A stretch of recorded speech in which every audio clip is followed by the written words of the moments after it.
On to the other big story now that we are tracking. Post the massacre that killed 75 people, the Indian Army and paramilitary forces have intensified the offensive against the Bodo militants in Assam. Now, headlines today travel to Assam and Arunachal Pradesh, which adjoins Bhutan, where the army is being aided by the paramilitary Sashastra Seema Bal, or the SSB, in the offensive against Bodo militants.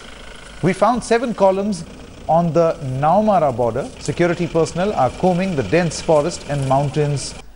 These images are the first pictures of the ongoing operations at the Assam-Arunachal border.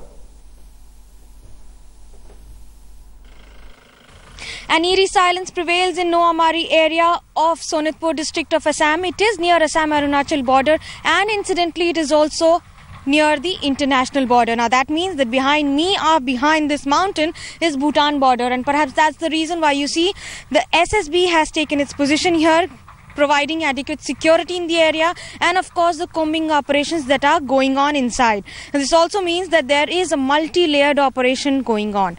Now with this, we have the Indian Army who are there in the interiors, the SSB which is there layering across the border, along the border here, and with that we also have the Assam police who are assisting them regularly. There is a lot of relief material that is being sent from one place to the other, especially because of the interior areas where there are a lot of villages that have been cut off completely. Now this also means that there is a lot of difficulty because of the terrain, the weather climate, and of course the kind of distance that they have to traverse with almost no road conditions in this area. Here you see that there is no metal road and they have to traverse through this area.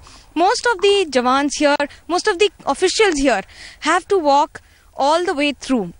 It takes them several hours to walk down with the ammunition that they are carrying. Remember, the operation is on. It is a completely all-out operation that has been continuing, and with the sensitivity given the fact that the Home Minister Rajnath Singh has been monitoring it completely, it remains to be seen on how long it continues, because it is of course a limited time operation that we have been briefed about. With camera person Chitrabhanu Pathak, this is Manogya Loiwal in Sonitpur, Assam for Headlines Today.